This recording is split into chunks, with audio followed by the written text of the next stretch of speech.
Bienvenidos. Buenas noches. My name is Aileen de los Reyes from the Harvard Graduate School of Education. I'm a Latina Puertorriqueña. I want to welcome you to the ARCO Forum event, Latina, Politics, and the Media. This event is sponsored by the Journal of Hispanic Policy, the Latino Caucus, and the Women's Caucus. The title of the presentations today is self-explanatory. It defines who is the subject, Latinas, and the context of the discussion, two spheres of power, the political arena and the media. I want to introduce the panelists and ask them to speak for 10 minutes so that we can engage in a dialogue addressing your questions. First, Maria Antonieta Collins is news anchorwoman and senior correspondent in Noticiero Univision. She has covered the Olympics in Los Angeles, Seoul, Barcelona, Moscow, 7 World Cities, the presidential elections of George Bush, Ronald Reagan, and Bill Clinton. Ms. Collins won her first Emmy in 1992 and a second Emmy in 1994. Please welcome Maria Antonieta Collins.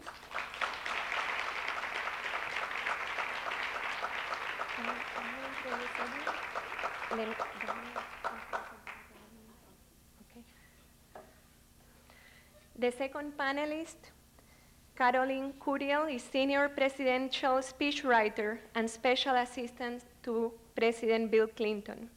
She came to the White House 1 month into the Clinton administration after making a career as a reporter, editor, manager, and writer in both print and media and broadcast media. She began her career at a wire service, United Press International, with assignments in Chicago, Washington, and San Juan, Puerto Rico, where she was chief of the Caribbean division. She subsequently worked at the Washington Post, the New York Times, and ABC News. At the New York Times, she managed the late editions for the foreign desk and covered the Tiananmen Square and the collapse of the Berlin Wall. Ms. Curiel moved to Nightline at the request of Ted Koppel to work as his writer and producer. She held that job for less than 1 year when she was called by the Clinton administration. Ms. Curiel was promoted to serve as senior presidential speechwriter and special assistant to the president December 1995. Please welcome Caroline Curiel.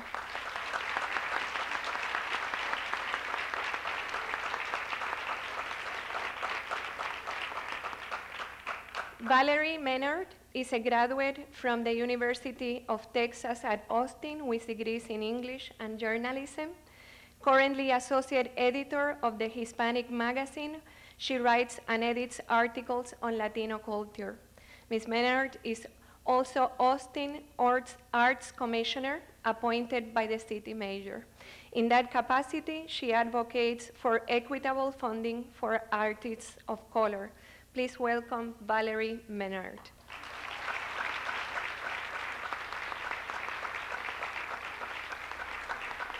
We will start with Maria Antonieta Collins.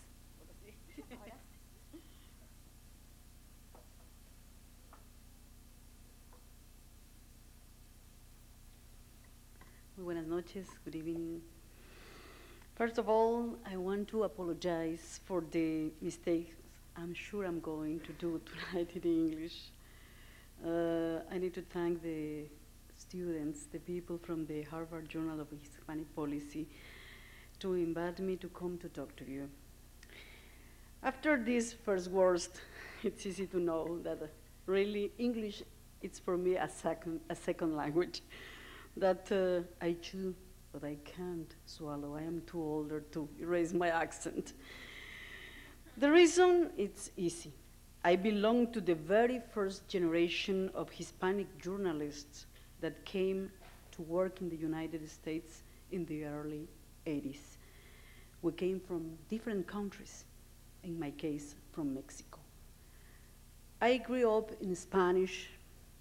And thanks God, I work for an American network that makes news in Spanish. If not, you can know that I will be in trouble. When Irma Munoz called me, the reasons that she explained to me for this invitation made me feel that my job in Noticiero Univision, basically as a field reporter of 23 years, of those 23 years, 17 covering the 3,000 kilometers of border between Mexico and the United States, that invitation showed me that we were in the right path in our job in Univision. Because Noticiero Univision, for us, undocumented people, immigrants, the cuts to the benefits, to the social aid, it's not a fashion. It's the matter of our daily job, at least in the last 11 years. Before, the other night, I was talking to Jorge Ramos, my colleague in Noticiero Univision, the main anchor we have in Univision. And from his point of view, the motive for our success in news came clear to me. In Noticiero Univision, in the Hispanic newscast, we really do a fair journalism. Why? It's very easy to explain. It's difficult to find that American newscasts are very interested in covering Hispanics on daily basis in their shows, for two reasons. Probably their audience is not very interested in us, but I think the second is the most important. They don't speak Spanish. And based on this, our journalism, the Hispanic journalism in the United States, is more objective. Because, for better or worse, we are bilingual, also like me. If a story needs the remarks of President Clinton, congressists, senators, governors, to mention only one, Pete Wilson from California, which affects the lives of 1,000 of us, well, we have in the newscast the reporter that covers California, have Mr. Wilson, with all the respect. And we have the opposite point of view. We translate, and we have that.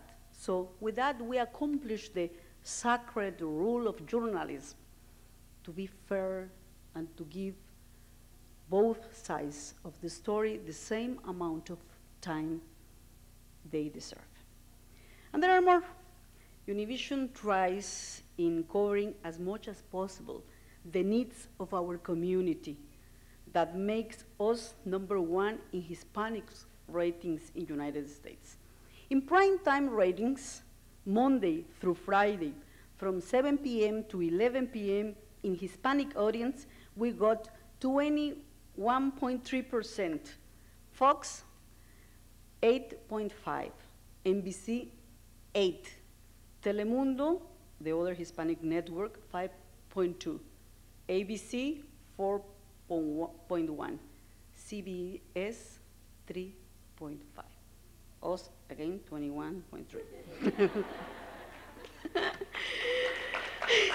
Well, it's more. Hispanics watching news in general, all the Hispanic population in the States. Give another numbers. Univision, 4.4%. ABC, 0.6%. Telemundo, 0.5%. NBC, 0.4%. CBS, 0.2%. Again, Univision, 4.4%. And the 20 most important shows in Spanish, nationwide, in Spanish. Every month, Univision has an average of 19. I like to comment you. In November 1996, well, we have just 19, and ABC had one, because they had one night The Lion King. They got one. So our audience for one day was not fair to us. Univision is the 5th network in general in United States, according to 1996 census. #1, NBC. #2, ABC. The 3, Fox. 4th, CBS. 5th, Univision. All this shows how important our community are. No matter what we do, we count now 29,300,000 Hispanics in the States, the 11% of the general population. In other words, we are like the total population of Montana, Ohio, Nebraska, Alabama, Wisconsin, Oklahoma, Idaho, and Kansas. I'm nervous. Believe me, it's pretty hard to talk to people that is very young, very talented, and very well speaking English. Now, no matter the so-called anti-immigrant wave, la ola anti-inmigrante, we are now attractive to the Anglo market for dollars and cents. That means we have buying power. How much we spend in a year? Well, take a note. 365 billions with B, billions of dollars.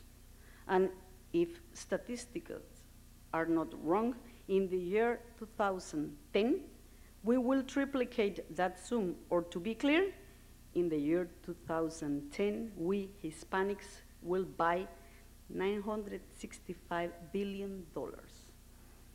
All this money spent by us is mainly in clothes for our kids and our parents, food, shoes, and telephone bills. And this is the time that I was very, very proud of mentioning Selena, the movie. We were very proud because Selena Quintanilla was a role model that many girls, many teenagers, many people in the United States learned to know with her death. But Selena, in just 3 days of exhibition, got $11 million. Just 3 days. And I was doing a story in the border in Texas 2 weeks ago, and it came a very old lady and told me, Mexican lady, you know, I was 3 times watching Selena movie because every time I pay, it's a Hispanic that pays. It counts. I say, okay, go 4 and 5. It's okay. Again, with all this anti-immigrant feeling over many of us, talking with people is very interesting because our efforts in Univision in covering our Hispanic interests always reward us. And let me tell you, when in October 1995, Selena Quintanilla trial, the Yolanda Saldivar trial, the assassin of Selena, came, in Univision we dedicate all our sources to stay complete, and a complete staff of almost 50 people covering Selena. And every night, like when I began to cover news in the United States, I saw always Diane Sawyer and Katie Couric, that people in a stage surrounded by people asking them autographs. Oh my God, the day Selena came here, the girls from Primer Impacto, Maria Celeste Raraz and myself and all that, the Univision team, every night had a lot of people around us that showing us that we were doing the correct news, giving them information of what's going on immediately from the court. You know, the ratings were boop, up, thank you. And, but as a correspondent of the 15 or 16 years, I told you I spent in the border Mexico, United States, covering the 3,000 kilometers, I learned how we change as a Hispanics. In 1986, the immigration reform were for the poor, the thirsty, the tired, all those things that the Lady Liberty statue has in the walls, in their walls. At that time, 86, we were recipients of a wonderful amnesty that legalized almost 5 million undocumented people, mainly our people, that were hiding, working in kitchens, cleaning restrooms, working in the fields, always with the fear that if they were to the movies in Los Angeles, for example, La Migra always looked for them in the movie theaters, because it's the only thing an undocumented people can do, not to walk with freedom in the streets. But suddenly, it came 1986, and we were the blessed for that amnesty. 11 years later, we are living the immigration reform, the cuts in the benefits to the welfare, the change of affirmative action in California, and suddenly, mostly of the ones welcomed are now almost kicked out. I'd like to share you an example that in private made us pout and maybe cry. It was a Bernardina, a Cuban woman that came 30 years ago from Cuba. She worked very hard. 30 years ago, she was 50. Now we said 80. Little by little died all her relatives. Now she's alone. She's 80. She's almost having Alzheimer in very bad stage. She can barely speak, and she cannot be an American citizen, and she will not receive the check from Medicaid. So those are things that made us think how we changed to the Nicaraguans that came here to be like political refugees. They build families, they have kids that doesn't know Nicaragua, and suddenly all of them, at least 200,000, are pending of deportation hearings. Because Nicaragua is a country that is not in war, fine, but many of them knows that there is no peace. And there is more.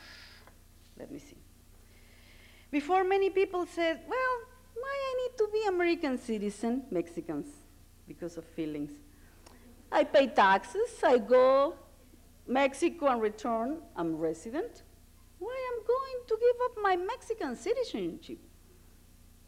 There was a choice. Now, no, you must be an American citizen because it's at least the only thing that our community learned now. Becoming an American citizen at least will keep all this effort you work hard for in your younger time to have when you are older, social benefits. Now the choice is you must go, but it has a good side. The vote is important. We learned that in the new Noticiero Univision. It's the only way to say, hey, we are here. We can elect you. We need to watch. You need to watch as a politician how we Hispanics are a side of a community that counts to take you to the political position. Now we have the example of Loretta Sanchez, the California congresswoman, which now is in the middle of a battle with his rival, Mr. Dornan. And now, again, Hispanics are going to have a good test how good we are. Let's see what's going on. But as a reporter, Hispanic, my time also had a changes. 20 years ago when I arrived to California, I asked for an interview, and many people say, where? Do you Mexicans are interested in things in the United States? I say, yeah.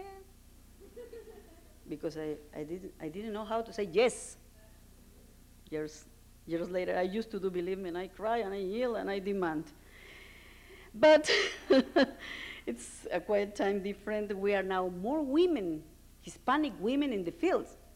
In Nicaragua, in Haiti, in Cuba, wherever the news is important, and we have people there. Sargento Guerrero, the one that make people aware that the bombing come in the Palestinian attack or something months ago, we were there. We were in Somalia, we were in Haiti, we were in Cuba. We are wherever news happen because our Hispanic community grew up. We like to be informed in our language, and Univision purpose is that. To finish this talk, I like to share with you a story that make me accomplish my American dream. It happened in the border between Mexico and United States. The date was the year was 1924. It was a man a woman, and two brothers of the man. When they approached then that border of only two entrances, the immigration officer stopped them and asked, "Who are you?" "Well, Carlos and Erlinda and my brothers." "Fine. Where you come from?" "Mexico." "Where are you going?" "Los Angeles." "What are you going to do Los Angeles?" 1924. "We are going to work. Welcome to the United States." That people was working hard. He was a carpenter, she was a school teacher. They had a baby girl, and in an accident, they died without accomplishing their American dream. Carlos and Erlinda were my grandparents, the baby girl, my mother. And every time I am doing a story in Los Angeles, I used to go downtown.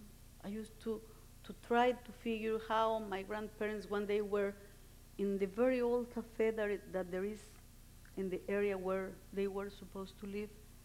And I used to say, "Hey, you never thought that one day your granddaughter will be doing the American dream for all of you." My American dream and the Hispanic community in Noticiero Univision. Thank you very much.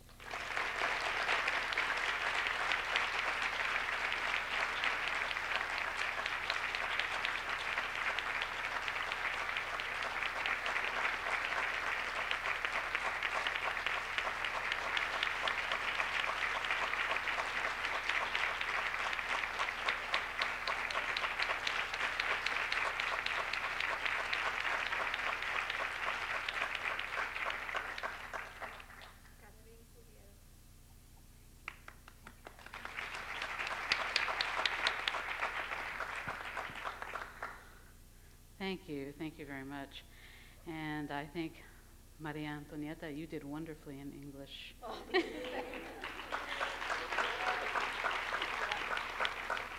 If I were to try to do the same in Spanish.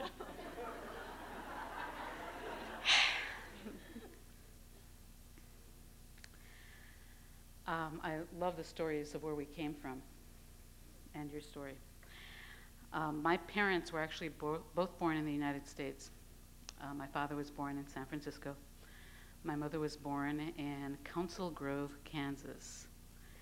And the route to where I'm from, which is Hammond, Indiana, was a circuitous one. My father was taken to Mexico as a young child, a baby, and raised there in a ranching town called Mascota. And when he was Mascota? Sí, Jalisco.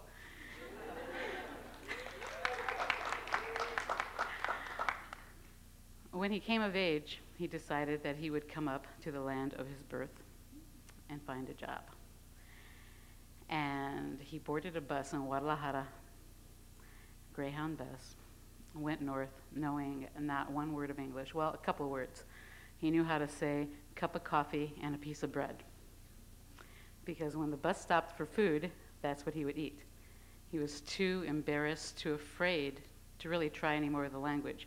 And the waitress would say, "Would you like that toasted? Cup of coffee and a piece of bread." He'd repeat it with emphasis, cup of coffee and a piece of bread. He made his way up to Northwest Indiana, the Chicago area, because you didn't need to know English to find a job that would pay a family-supporting wage. The steel mills were up there. It's the same reason my mother ended up in that area. Her father, who, she was born actually in a boxcar in Kansas. Her father worked the railroad. And most people don't realize the Mexicans built the railroad through Kansas, through much of the Midwest. And they were given, in this area, boxcars to live in, and they would fix them up as one might a trailer home. And there were so many in their family, there were 10 kids, that they lived between two boxcars. And when time came for her to come, there were no doctors, and so he delivered her himself. And she had many brothers, many strong, strapping brothers. And my grandfather fell ill at one point with an ailment that was not identified. And through circumstances that are too horrific to go into here, he died on an operating table. This was a horrible experience for the family, and they decided they would leave that area and look for another area where one could make good wages as well. The boys decided Northwest Indiana because the steel mills were there, and they headed up there. And my mother's brother worked with my father, which is how they met, got together. And my father took the free English classes, which his steel company, Inland Steel, gave to the employees.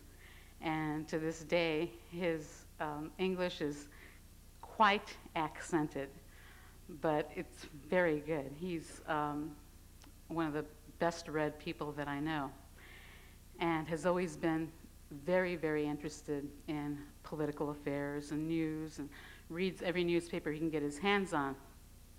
And I think that influenced me as I was growing up as a child.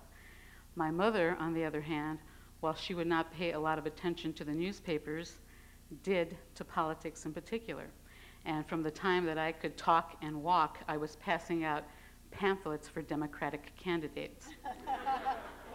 And the reason was that Democrats supported the union, and the union supported my dad's job.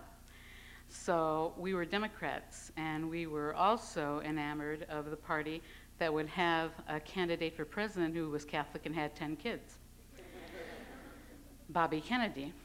And that was a shaping moment in my life, was seeing Bobby Kennedy. It was actually turned out to be 1 month before he was assassinated. He came up to East Chicago, Indiana, which was the town next door, and gave a speech. Didn't hear a word of it because he was being greeted like a rock star. And but the affection for Bobby Kennedy from the Mexican American community in the Chicago area was unbelievable. And the closest I think that has come to it since has been President Clinton. I think that there are a lot of parallels that can be drawn between what was communicated then and what was communicated now. But I think mostly it's the connection and a set of values that are the basis for much of what we live in everyday life as Latinos. But to go back to the idea of the examples, I think that if Bobby had been Republican, we would have been Republican. I think that what we see as children shapes us as adults. I think that what we see as role models and what kids now, Latino kids, are seeing as role models, it's a very important thing. That's why I think it's very important that there are more forums like this one that will allow more Latino voices to be heard, more Latinos to come together. It's an amazing thing to have this many Hispanics gathered at Harvard University, listening to 3 Hispanic women, Hispanic moderator who is a professor at the school. It's a very big deal. So to the Harvard Journal of Hispanic Policy, I say thank you for helping to bring some people who have something to say to the Hispanic community to this forum. And I hope that you have much more in the way of these forums. I think it's very important.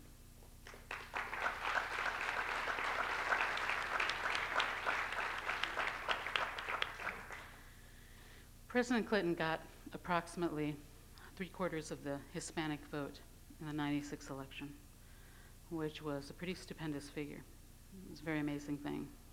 And it was something that I think is reflecting of the philosophy that this administration has been striving for, which is one of inclusion, to bring everybody to the table, to make sure that everyone has a voice, has input in what is being done. Washington is a very difficult place to get things done. And I think that's something that is just a reality. That's just an observation. It's bringing a lot of people with different interests together and agreeing on something before anything can move forward. And so it is not a perfect world. It is not one person saying, this is the way I think it should be, and that's the way it happens. It doesn't work that way, unfortunately. There are a lot of things that I think can be better. there are a lot of things that many people believe can be better and must be better, and that we're still working toward. But I think in these first 4 years of the Clinton administration, a lot has been done, and I've seen a lot of it happen. I came on board with President Clinton 1 month into the administration. I was telling Laila and Irma the story of how I got the job earlier, and I'll share that with you now. I came up a long way through journalism first. United Press International for about 6 years. My last assignment was as Caribbean Division Chief based in San Juan, Puerto Rico. Handled the Spanish language and English language wire there. It was very active, lots of traveling through the Caribbean. I went from there as a freelancer to ABC News for a job that was only going to last 6 months. And at the end of the 6 months, I very much wanted to stay there, but moved on to the Washington Post because there was no hiring going on then. From the Washington Post, after 2 years, I went to the New York Times because I wanted more of a challenge and I wanted to be able to do more things than I was being allowed to do at that employer. But I want to say that every stop along the way, there were a lot of stops there. I mean, if you look at my resume, you say, can she hold a job? Every stop along the way, I got a lot of rejection, a lot of rejection. I applied several times to United Press International. I applied no fewer than 3 times to the Washington Post, 6 times to the New York Times, and I stopped counting ABC News, but I know it was more than 9 times. And finally, I wore them out.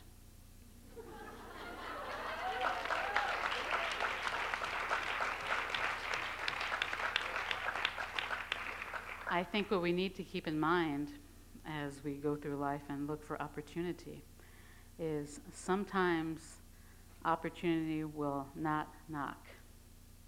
It will slam the door right in your face. But that's okay, because you say, I'll be back.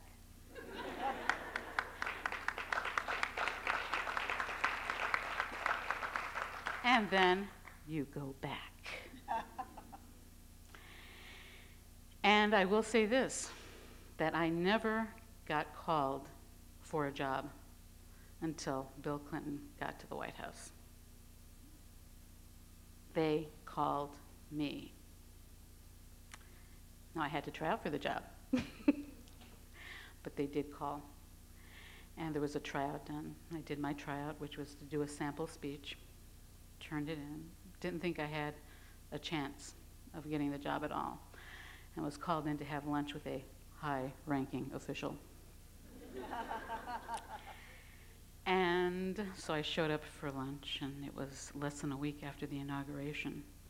And I was looking at the ground deep in thought. I wonder what this is all about. And I got to the northwest gate of the White House and looked up, and there, standing, waiting to get in, was Ted Koppel, who was my boss at the time.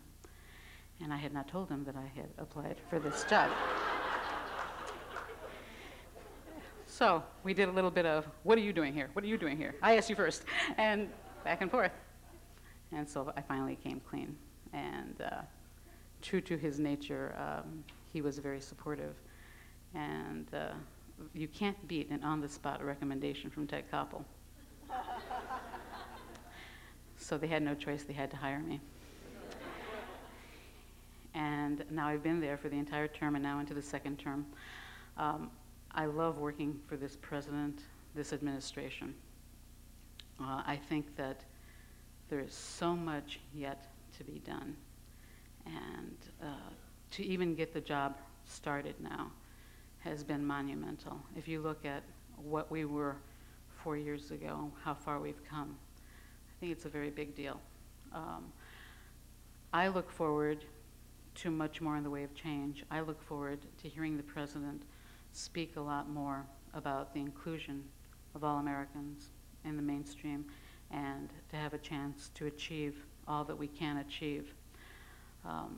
I can tell you that this administration has reached out and has employed people in key positions who are like you and like me. Many of them actually from Harvard. Norma Cantu, who is head of civil rights for the education department. Juanita Hernandez, who worked in the Office of Civil Rights at Justice, James Vigil, who worked at the Department of Justice in the Criminal Division, and I know I'm going to be missing people, George Munoz, who received his JD here and who is up to be director of OPIC, the Overseas Private Investment Corporation. It is a distinguished list, and I have no doubt that a decade from now, your names will be cited as people whose footsteps others should be following.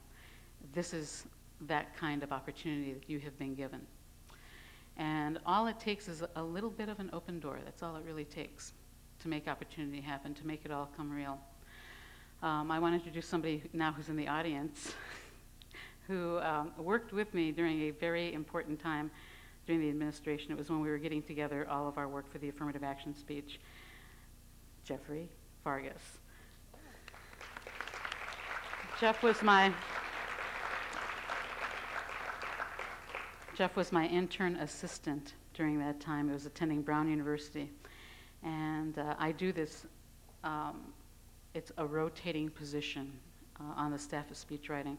I bring in a Hispanic student to work with me, to help me out, and Jeff was invaluable. And so thank you for coming today, Jeff.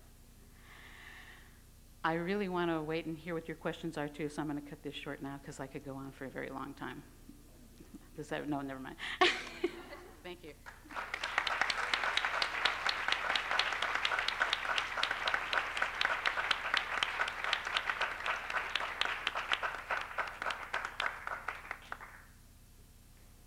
Hi, my name is Valerie Menard. I am the associate editor of Hispanic Magazine.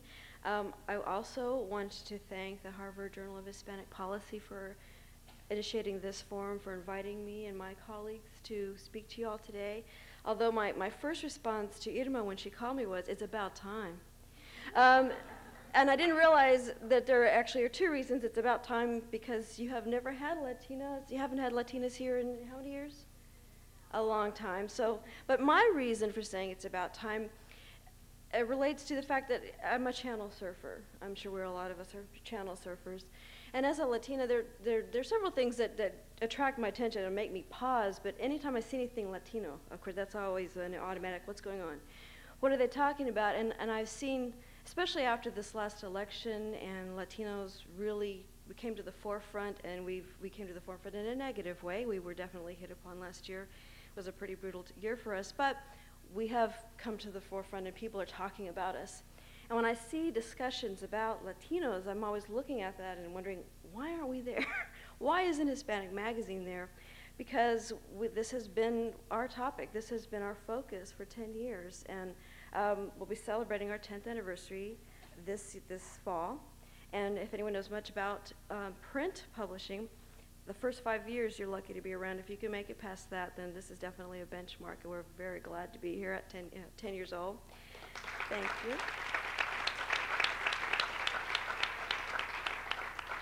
I was hired in 1994, July 94, when the magazine, luckily for me, fell into my lap and moved from Washington to Austin, Texas. We have a circulation of 250,000, estimated readership of 1 million. Really what I'm going to say is what Maria Antonieta said, but in we do the same thing she does, but in English for Latinos. And advocacy is also what's very important as a member of Latino media. And I say that meaning it in a very positive way, not at all in a negative way. People have said that we are advocates because we speak from a particular perspective. If you read Hispanic Magazine, it should seem familiar if you're Latino. Something about the voice should seem like you're having a conversation with someone you know.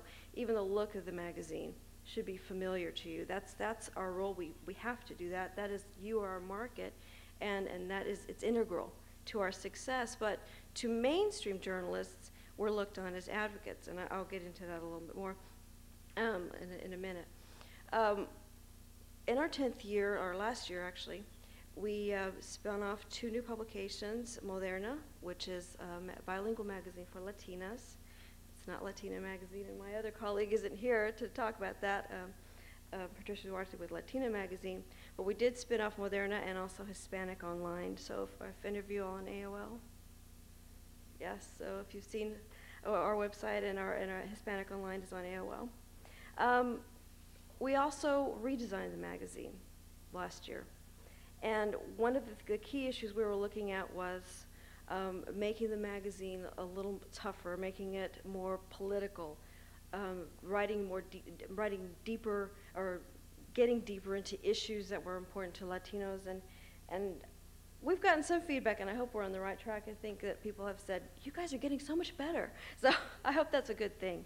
Some of the articles that reflect that, I think, we're always going to talk about the issues of importance to Latinos across the board for such a diverse family that we are as Hispanics. There are key issues that we all know. We tend to rally around affirmative action, English only, or bilingual education rather, immigration.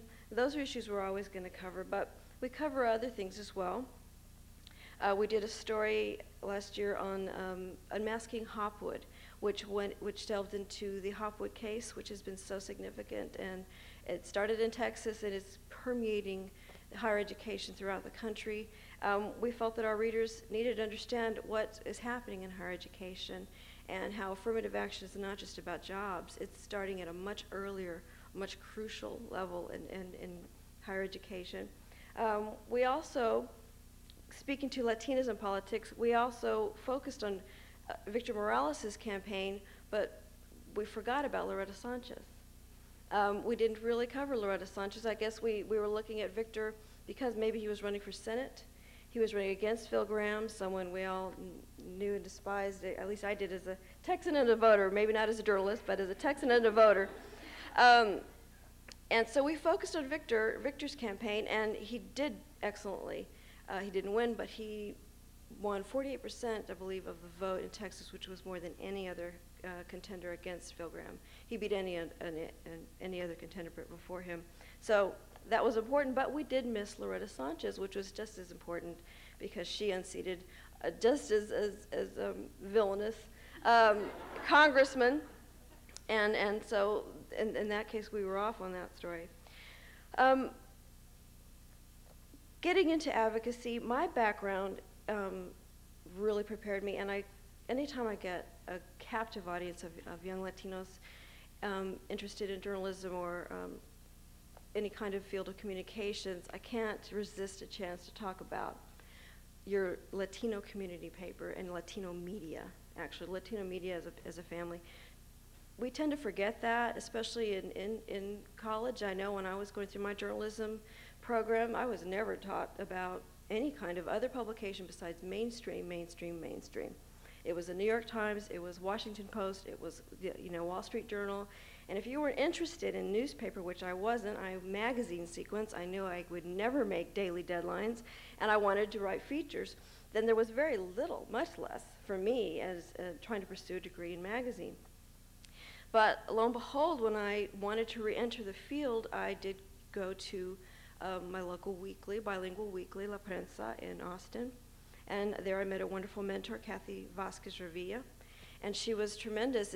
It was one of the most fulfilling jobs you can have. You don't get paid, and sometimes you have to chase her down to get paid, but you will really learn the voice that I needed to do my job at Hispanic, but also as a Latina. We covered a lot of local stories, and one of the ones that I think really relates to this topic, this panel of Latinas and Politics, is a story about Lena Guerrero. Do you all remember Lena Guerrero? Okay. Well, for those of you who don't remember Lena Guerrero, let me tell you very quickly, what I think she represents for Latinos and Latinas in politics is just how fragile our grasp on power really is. And in Texas politics, it's still very much a good old boy network. Even though it is a Democratic state, it's losing that. It's getting more Republican, but I don't think it's really Republican. I think it's just that the Democratic Texas was always very conservative at its core. And in Lena's case, she was a very, very promising elected official. And her future was very, very, very bright. She was known to be a great colleague with Governor Ann Richards, and they would jog together every morning. And so when Ann Richards was elected, she did give Lena the appointment. The first appointment was made, and it was given to Lena, and it was with the Railroad Commission. If I'm wrong, I'm going to be in trouble. Pardon? Okay, thank you. And that's a commission that is, it says railroad, but it has very little to do with that. It's really about oil. And oil men have traditionally been appointed. It's a very inside commission. And she was not an oil person and a very energetic and progressive-minded person. So when she got on, she took the bull by the horns when she was appointed, and she decided we needed to look at natural gas and be less dependent on oil in Texas, and she really, really got behind that. And even as a representative, she was known to be excellent at her job and just did a great job, and that's, I think, why she had such a meteoric rise. And then it came time for her election. And she was running against a Republican and also an oil-type guy, probably. Can't say for sure, because I really didn't read that. I didn't get to know him that well because there was very little written about him. He was just her Republican counterpart, and the only thing that he will be remembered for, I believe, is destroying her career as her campaign. And what happened was he leaked information that she had lied about graduating from college, and then she was like maybe 6 credits short, very, very close. But yes, indeed, she had on her resume that she had a degree, and she didn't. And then they started running takes from different graduation addresses where she's giving the keynote and talking about her graduation, and she hadn't graduated, so it looked very bad. And she had lied. But when I was at La Prensa, I started, and there was no chance she would get elected after that, but I felt compelled to do something about it because I felt people were not looking at the issue. They were looking at an unfortunate mistake, and I don't, say that she should have gotten. She should not have lied. We understand that, but this is an elected office, and look at her track record as an elected official. Let's look at that, and let's look at her opponent who had no track record as an elected official, and that on that level, she was, in my mind, worth supporting. And so I wrote an editorial to that, and of course I published it in our weekly, but I knew that in Austin, in Travis County, which was supposed to be a Democratic stronghold, it wasn't going to have the impact, so I sent it to two San Antonio papers. There were 2 at the time, Houston and Dallas, and I got it in the op-eds in the San Antonio Light and the Houston Chronicle. So to get the word out that there's a double standard sometimes in politics. That was we can forgive some things, and others we won't forgive. We had just forgiven Clinton for some things.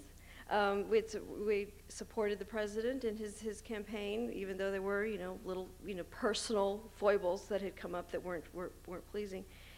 And when you looked at Linda's career, I felt she should be supported, and so I published that. So that's an example of how fragile. This is someone that a lot of people supported, but in one fell swoop, she's gone, and now she's a lobbyist. But her political campaign was very short-lived. So, I just wanted to encourage you all to continue to search for information and to continue to present these forums. I think it's invaluable that as Latinos we get a chance to just exchange ideas and to have this opportunity. And again, thank you very much for your time, and I'd like to entertain questions.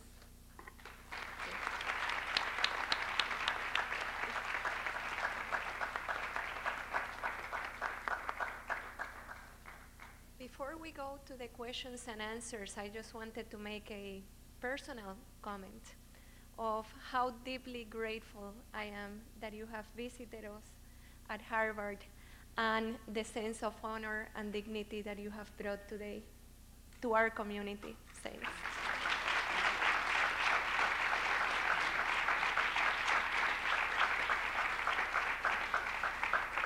I have clear instructions on how to do the questions and answers.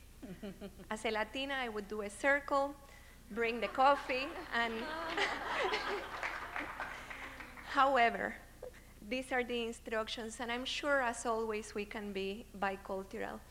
If you can go to the microphones and ask your questions, identify yourself, and please make sure you make a question and not a very long statement so that we can get to hear as many of you as possible. Good evening. It's certainly an honor to have you here. My name is John Curiel, and I'm a freshman at the college. No relation, I swear, I'm not making this up. My parents arrived from Cuba in 1961. I'm Cuban-American and very proud to represent the Cuban-American community here at Harvard. I'm actually going to cheat, and I'm going to ask two questions.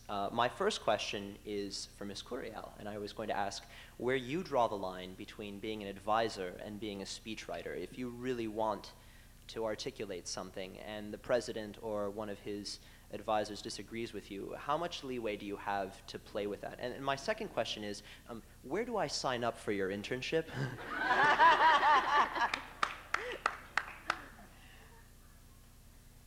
First, I prevail all the time.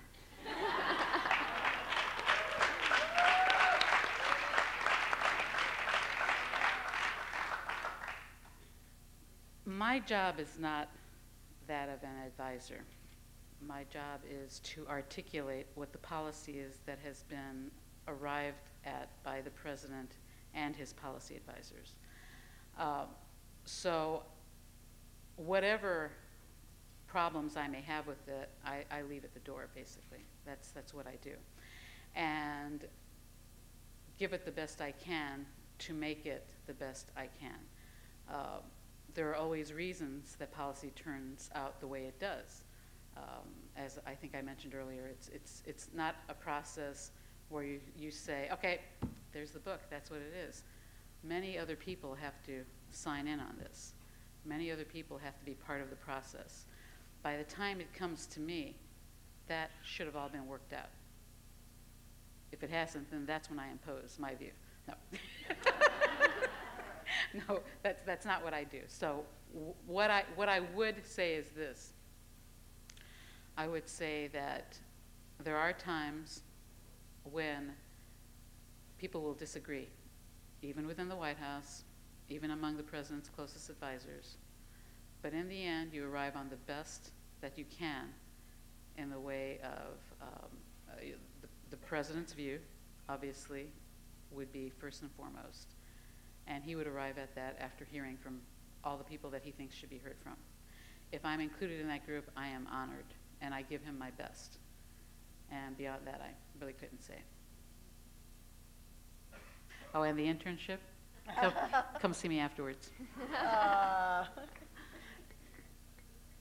Sorry.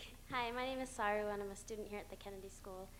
And I also work with Chicana girls in Los Angeles, and have found over the years that a lot of how the girls feel about themselves and the way they're treated by others is shaped by media images, particularly how the media objectifies women of color and denigrates them.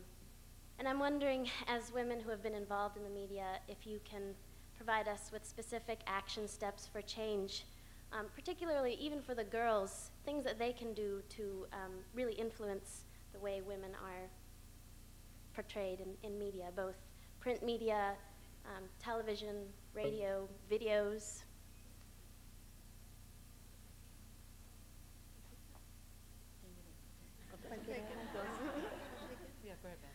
I guess by example, and it's a real learning process. It's going to take a lot of education, but I think what happens is people can't have stereotypical ideas when they know someone who doesn't fit that role or doesn't fit that mold. And if they can, if they're encouraged by your program to continue in their professional pursuits, and when they get to that position, if they speak up, it's one thing for us to get to a position where we can have influence and just be a figure or a statistic. It's another thing to have a voice, and it's not easy to do because it is very scary to speak up when you know that your opinion may not be popular.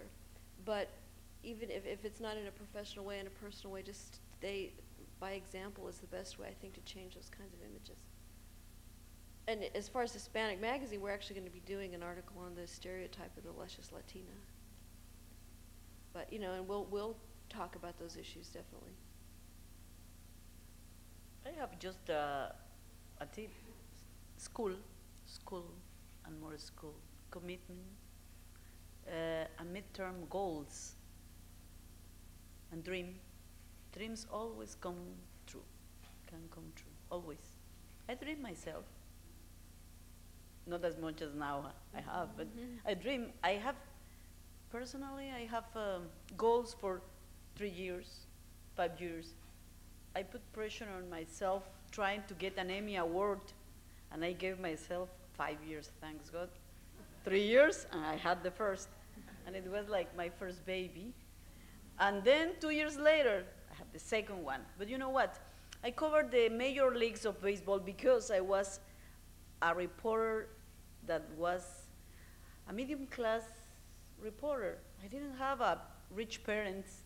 I didn't have money. I worked with many Latinas, and especially many Mexicans. I grew up with that thing, that marvelous feeling that you need to support and take care of your parents.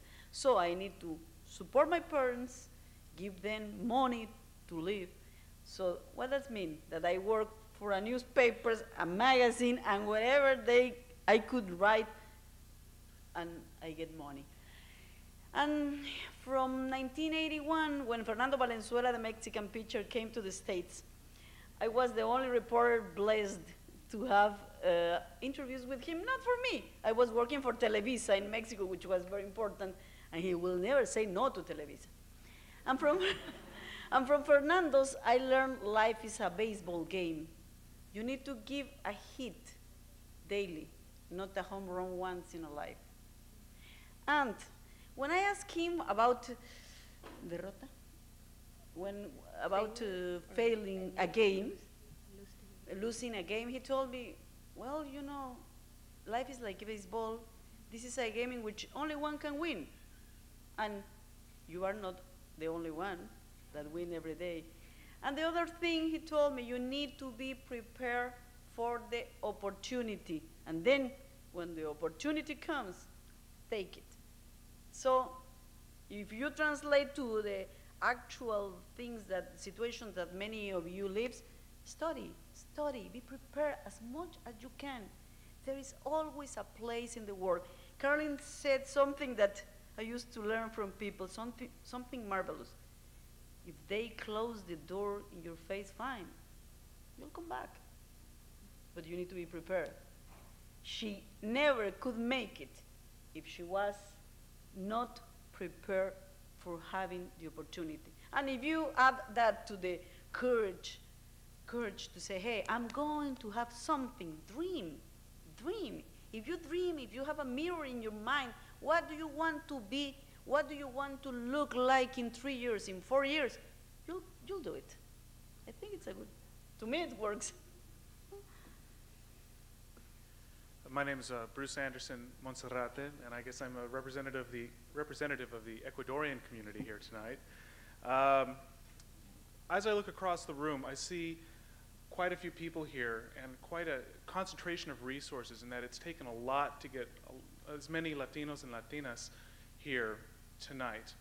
And my question to the panel is this, is seeing how much it's taken to get us here from our families, from our communities, what would your advice be in helping us to reach back and bring more people along with us to follow behind us once we leave?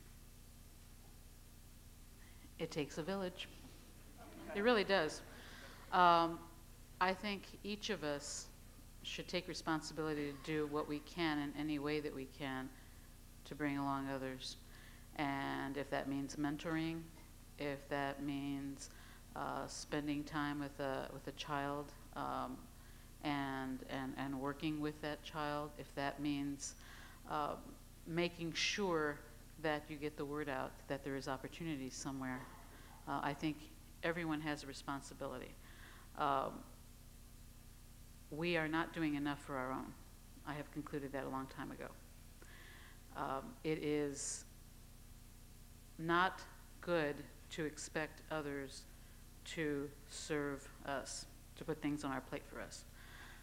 More than anything else, I think that there are two things that we need to learn as a community, as a people. I was brought up in a traditional sense in this way. I was taught that I should be very humble, that I should never be presumida, and Lord forbid that I let anybody know what I could do. That would be being just presumida beyond belief. Also, I should never ask for help, because that would be being pediche. And I got over it. And I think we all need to get over it too, because we need to create opportunity for ourselves. Opportunity will sometimes come our way. It will. A call for a job, a chance to go to school and to get financial aid. But unless you take that opportunity and make the most of it, you are squandering. You are squandering something very precious. You have to take that opportunity and grow it, not for yourself, but also for somebody else. Because what you also need to do is keep your hand outstretched and bring along the person behind you. It needs to be an unbroken chain.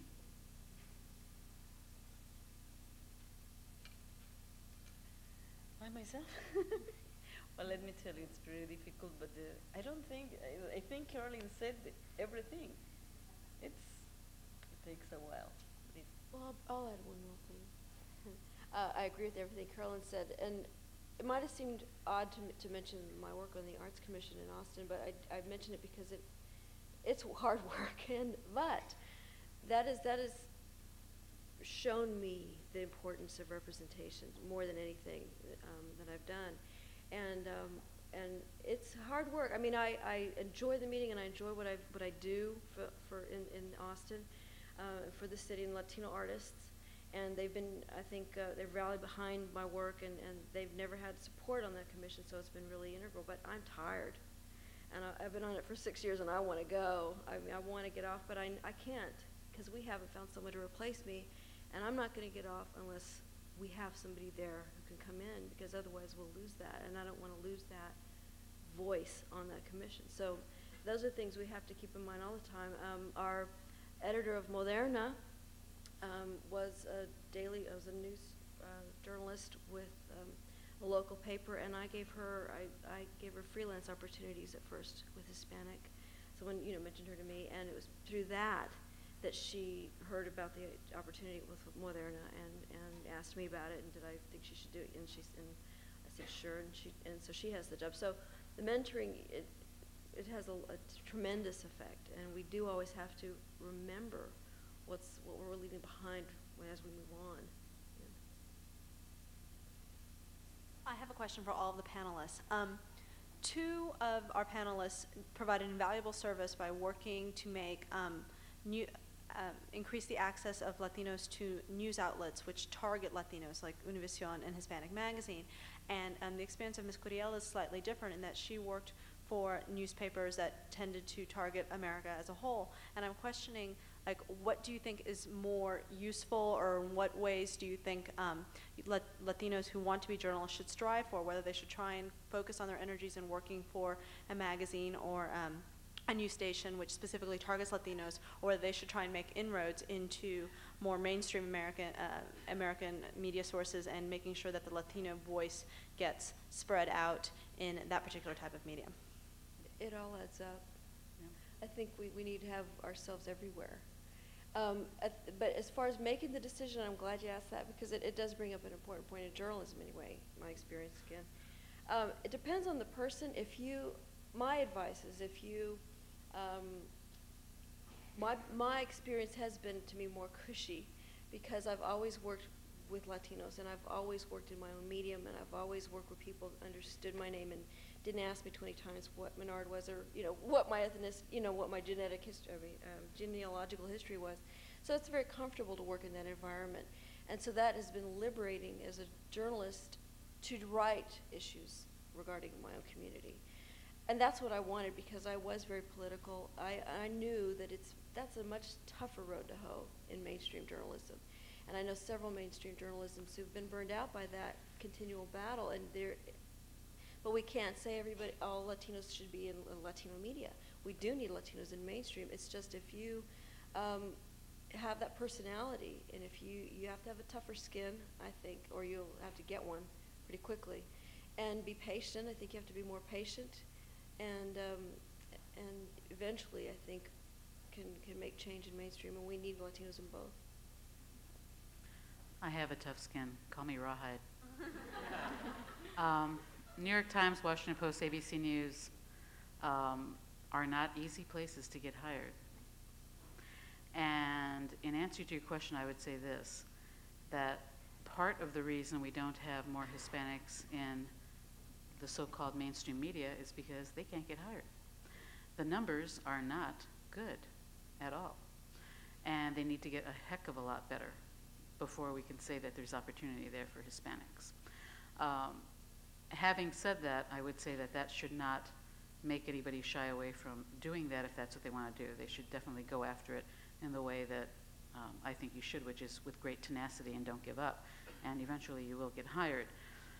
As far as working for Latino press, I think it's an important thing. I think press that's the so-called specialty press plays an important role in getting information out. Mainstream media does not cover Hispanic issues well. And the reason is, go back to point A, which is there aren't a lot of Hispanics in mainstream media. So it becomes a vicious cycle.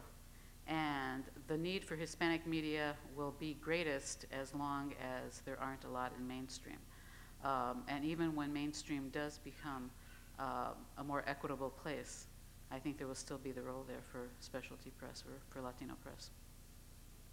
And I think that it's hard, like Carolyn says, because, you know, I'm surprised to see how many people work here, studies here in Harvard, and are well educated. You are in progress of being something wonderful in your careers.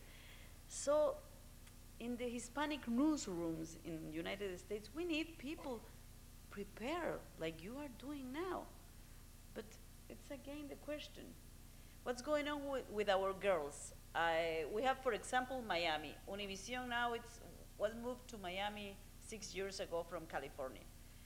We have in the community, in Cuban American community, they were well grown up in the schools, bilingual totally.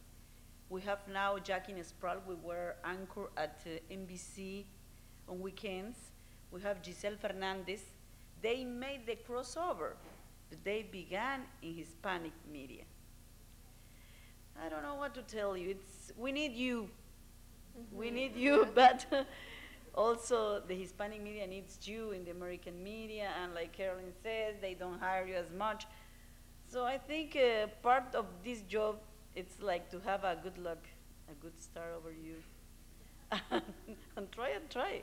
But I think you should try it in Hispanic networks. We are growing up, and remember, we are almost the first generation of journalists in TV in Spanish in the States.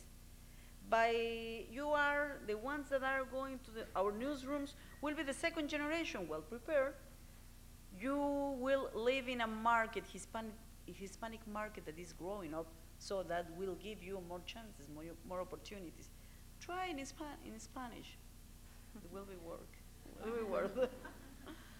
Hi, my name is Michelle Torres. I'm a graduate of the University of Rhode Island. Welcome. My question was, since I'm not well informed in women and in the media because my major was political science, I was wondering if your work experience, have you felt any support from the Latino men in media, or have you felt that we are pitted against each other?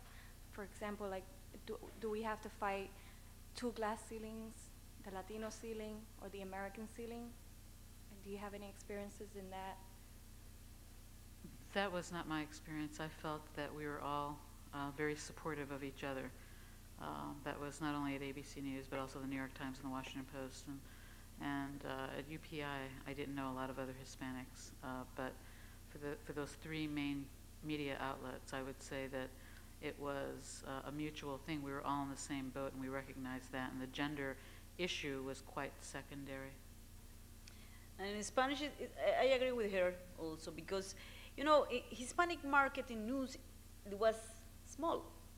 Now we have two networks, Telemundo and Univision, or Univision and Telemundo. And you know, most of them came from Univision. So they are friends of us. They are the people that we spend more hours in the day than with our families. So no, we take care of them and they take care of us. There is competition among networks, not among us. And it's wonderful. Sometimes we try to hide our sources, our information until there is on air, but never trying to damage other ones. No. We are very supportive. And now I told you 20 years ago, oh, really? The Mexicans are interested in American things. Yeah. Now I say, yes, sir. Could you please give me the interview or not? I'm telling you that you are in your right to say no, but I'm going to the other side, and you will look like nothing. Okay. So I learned that I need to be pushy. But that's part of my Mexican heritage. I never could, ¿cómo se dice? Sobreponerme a la conquista de México. I couldn't overcome the Mexican conquest, and so now I am learning here.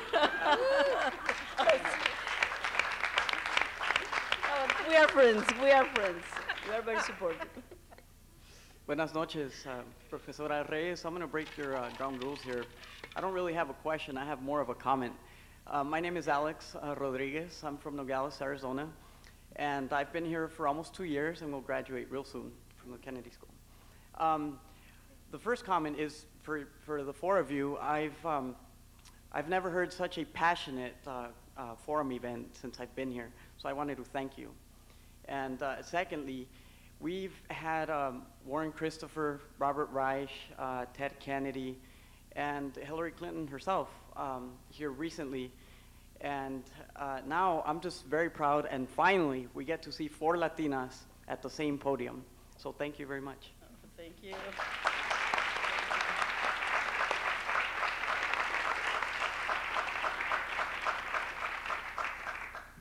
Good evening. Bienvenidas a todas. My name is Araceli Espinosa. I'm from Los Angeles, California, and I'm a student here at the School of Education. My question is the following. Given the positions that you hold, the organizations that you work with, and the experiences that you've had, in other words, as Latinas in politics and the media, what role do you see yourselves exercising in the field of education, in particular high school Latina students? Well, I guess I'll start. I think mentoring. I'm always invited to local schools, and I'll go anytime I get an invitation to speak to students.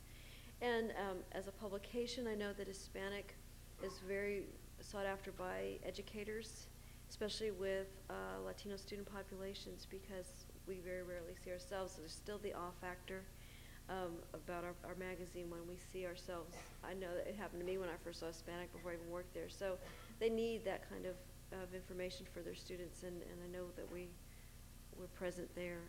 And then there will always be education as an issue, which we'll always discuss, and there'll be a priority in the magazine. So that would be my way. I speak to young audiences anytime I can, but I really enjoy when the president speaks to young audiences, because I think he connects in a way that is unique. And I don't know if you heard the radio address this last weekend about Net Day. It was hooking up area high schools in Washington to the internet. And my involvement so far has been mostly peripheral and in that way. But I would like to get more involved. I would like to connect more with high school kids, especially high school girls of that age. And right now I work a lot with young college people. And but I think starting earlier is a good thing. It's a very good thing. And I also used to talk to the kids, the teenagers in high school.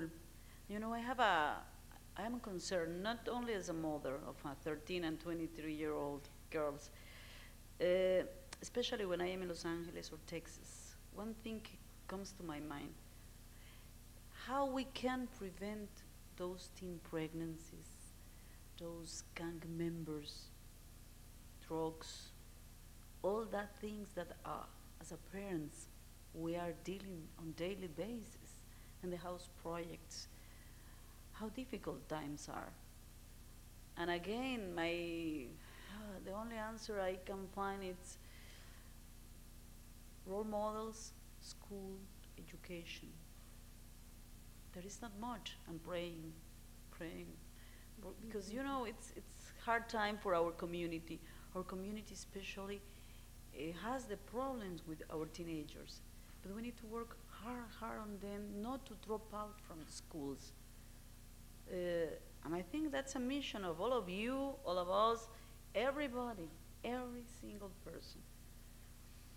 But at least this is our main concern. Also in Univision, we are making specials and things like that to prevent, for where to tell parents, please talk to your kids, help them in the school, be aware that where they are after school hours. It's a hard time. Great. Gracias. Y congratulations again on all your accomplishments. Unfortunately, we have time for one more question. Glad it's me. Hello, my name is Alice Inamoraso, and I'm the publisher and founder of Teen Voices magazine, which is a national feminist magazine that's written by teenage girls. I have a question, but I just wanted to comment on Ms. Collins' last answer, that I think the media has a tremendous role in preventing violence, especially violence against women, such as sexual abuse and dating violence, and media, magazines, movies, and television. But my question is more on media in general and the politics of it, as I've been publishing since our first issue came out in 1990, and when I've tried to raise capital and gone to different consultants, they've said that there can be no magazine that's for every teenager. It has to have a niche. It has to be just Latina or just Asian or just whatever white is. Upper middle class is usually what the 17 and teen are now. And our magazine is multiracial and deals with issues common to all races. And I just wondered if you had some words of wisdom or comments about the politics of media and publishing and having those opportunities. I can understand the niche market, but then look at Tiger Beat. I mean, you know, that's a you know, fluffy magazine, but it is for teenagers across cultural. Our experience, I guess, as a Latino publication in the market is the niche does have to be defined. The problem with a Latino publication is that very few advertisers believe in it. Certainly in English, that's been our biggest challenge, to convince advertisers that you can reach Latinos more effectively in English than in a mainstream English language publication. But I think as a niche is always important. If you can establish a niche, you'll have a better chance of success, I think. Well, I think the market is going to decide whether or not you're going to be able to launch something like that. But I understand your point, and that is that teens, no matter where they are or where they come from, do experience a lot of the same pressures, a lot of the same peer pressure. There are a lot of temptations in the world out there. I could not have imagined when I was coming through school, and I was a very straight-laced kid. And when I substitute taught for a while, a small while, before I got my job with United Press International. And one of the schools I subbed at was my little brother Louis' school. And Louis came up to me and said, okay, this guy over here gets high during the lunch hour. This kid over here drinks. This kid over here does this. He gave me the lowdown. These kids were in 7th grade. I was startled. These kids were across the board. They were suburban, middle-class kids, mostly white, but there were some Hispanic kids. And I just know that being shocked then and knowing now how much farther it's come in terms of the temptations that these kids face, it's a rough thing. Parents have their work cut out for them. We should be helping in any way that we possibly can. One of the things I think we're doing right is taking on teen drinking, taking on teen smoking, supporting parents in things like violence on television and explicit sex on TV, and helping them out with the V-chip and the TV rating system. A lot of people are critical of it, and I say, well, okay, come up with a better system, and let's look at it. I think we need to work together to find solutions, and it's not going to be a perfect world, but I think we can make it better, easier for these kids to cope with the stresses that they face. It's just not easy to say no sometimes. You need to give them something to say yes to, something the president says often.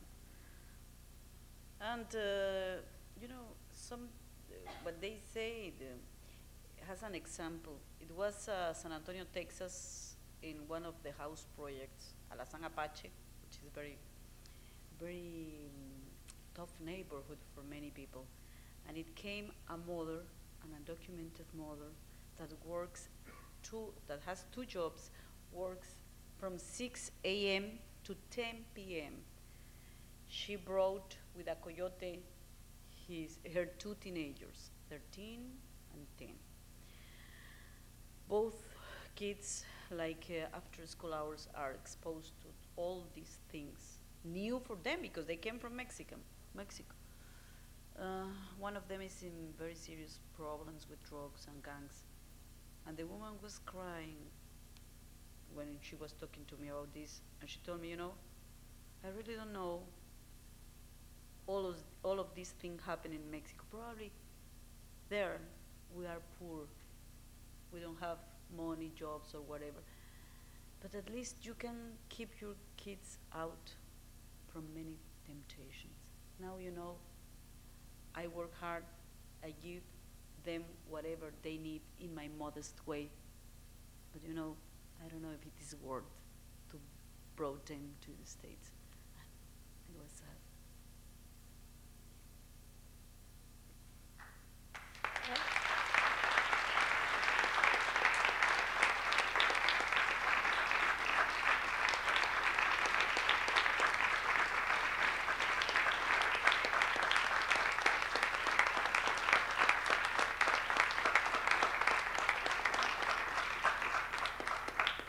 Thank you so much for coming. Thanks to our panelists. And this is not adios, but hasta luego.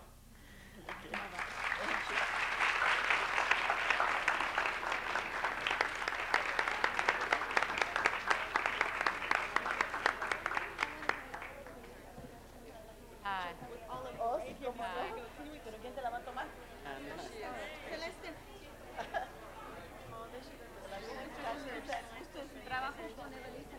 Ay, me la saludas, porque ella es muy amiga de David Durham, mi amiga.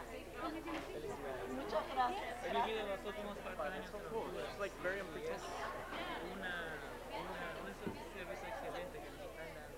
Yo sé, ¿verdad?